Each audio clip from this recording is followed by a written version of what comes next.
Assalamualaikum warahmatullahi wabarakatuh. Kami perwakilan dari panitia lomba ingin menyampaikan materi lomba kuis Muharram. Sejarah dan makna 1 Muharram tahun baru Islam.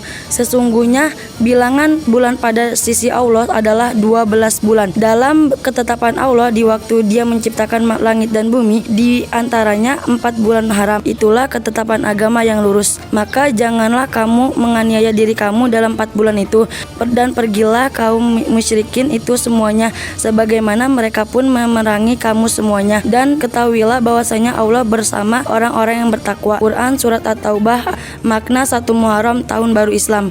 Muharram adalah bulan pertama dalam kalender Islam dan merupakan salah satu dari bulan-bulan haram. Kata Muharram berasal dari kata haram, yang berarti yang diharamkan atau terlarang. Kamus Al-Munjid halaman 129-130. Umat muslim berpuasa sepanjang hari tersebut karena tercatat dalam hadis bahwa Nabi Musa alaihissalam dan kaumnya memperoleh kemenangan atas Fir'aun di Mesir pada tanggal 10 Muharram.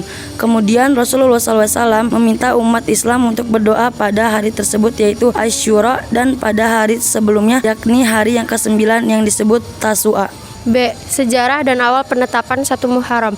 Para pakar sejarah menyatakan sebelum sampai di Madinah, waktu itu bernama Yastrib, Rasulullah SAW singgah di Kuba pada hari Senin 12 Rabiul Awal, tahun 12 kenabian waktu duha. Di tempat ini, beliau tinggal di keluarga Amr bin Auf selama 4 hari hingga hari Kamis 15 Rabiul Awal dan membangun masjid pertama yang disebut Masjid Kuba. Pada hari Jumat 16 Rabiul Awal, beliau berangkat menuju Madinah. Di tengah perjalanan, ketika beliau berada di Batni Mawadin, lembah di sekitar Madiyah milik keluarga Banu Salim bin Auf, datang kewajiban Jumat dengan turunnya ayat 9 surah Al-Jumu'ah. Maka Nabi sholat Jumat bersama mereka dan berkhutbah di tempat itu. Inilah salat Jumat yang pertama di dalam sejarah Islam. Setelah melaksanakan salat Jumat, Nabi melanjutkan perjalanan menuju Madinah. Karena itu, penetapan bulan Muharram oleh Umar bin Khattab radhiyallahu anhu sebagai permulaan tahun Hijriyah tidak didasarkan atas pengangguan dan peringatan hari lahir, hari wafat atau peristiwa hijrah Nabi SAW. Sebagai bukti, beliau tidak menetapkan bulan Rabiul Awal sebagai permulaan bulan pada kalender Hijriyah. Akan tetapi, ia bermula atas balasan surat dari Abu Musa al-Sy'ari yang karenanya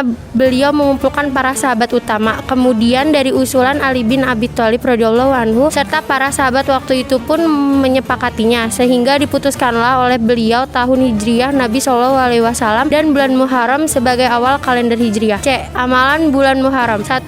Puasa Asyura. Saya tidak pernah melihat Nabi SAW memilih satu hari untuk puasa yang lebih beliau unggulkan daripada yang lainnya, kecuali puasa hari Asyura atau 10 Muharram dan bulan Ramadan. 2. Puasa Tasu'a. Ketika Nabi SAW melaksanakan puasa Asyura dan memerintahkan para sahabat untuk puasa, kemudian ada sahabat yang berkata, "Ya Rasulullah, sesungguhnya hari Asyura adalah hari yang diagungkan orang Yahudi dan Nasrani." Kemudian Nabi SAW bersabda, "Tahun depan kita akan berpuasa di tanggal 9." Namun belum sampai tahun depan Nabi SAW sudah diwafatkan. Puasa Tasu'a dan Asyura atau tanggal 9 dan 10 Muharram meski tidak wajib adalah amalan paling mulia dan sangat dianjurkan di bulan Muharram. Hanya saja disarankan untuk melakukan puasa 3 hari jika tidak bisa memastikan tanggal 1 Muharram. Sebagai bentuk kehati-hatian, Imam Ahmad mengatakan jika awal bulan Muharram tidak jelas maka sebaiknya puasa 3 hari, tanggal 9, 10, dan 11 Muharram. Beliau mempraktekkan hal itu agar lebih yakin untuk mendapatkan puasa tanggal 9 dan 10. D. Hikmah 1 Muharram dari peristiwa hijrah Nabi SAW. Beberapa hikmah yang dapat dipetik dari hijrahnya Nabi dan para sahabat dari Mekah ke Madinah saat itu adalah: 1. Merupakan tonggak sejarah yang monumental dan memiliki makna yang sangat berarti bagi setiap muslim, karena hijrah merupakan tonggak kebangkitan Islam yang semula diliputi suasana dan di situasi yang tidak kondusif di Makkah menuju suasana yang prospektif di Madinah. 2.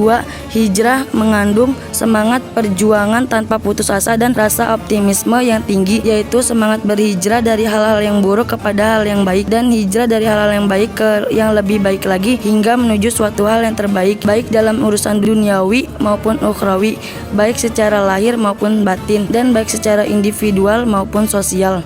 3. Hijrah mengandung semangat persaudaraan seperti yang dicontohkan oleh Rasulullah SAW pada saat beliau mempersaudarakan antara kaum muhajirin Muhajirin dengan kaum Ansar. Bahkan beliau telah membina hubungan baik dengan beberapa kelompok Yahudi yang hidup di Madinah dan sekitarnya pada waktu itu. Dalam konteks sekarang ini, pemaknaan hijrah tentu bukan selalu harus identik dengan meninggalkan kampung halaman seperti yang dilakukan oleh Rasulullah SAW dan kaum Muhajirin, tetapi pemaknaan hijrah lebih kepada nilai-nilai dan semangat berhijrah itu sendiri, karena hijrah dalam arti seperti ini tidak akan pernah berhenti.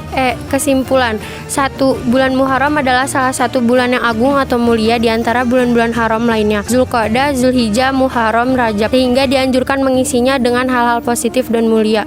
2. Tanggal 1 Muharram atau tahun baru Hijriah tidak didasarkan atas waktu hijrahnya Rasulullah SAW ke Madinah, tapi atas prakarsa Amirul Mukminin Umar bin Khattab pada tahun ke-16 dari hijrah Nabi SAW. 3. Bulan Muharram merupakan sebuah momentum terbaik bagi umat ini atau umat Islam untuk hijrah dalam arti luas. Demikian kurang lebihnya mohon maaf. Wassalamualaikum warahmatullahi wabarakatuh.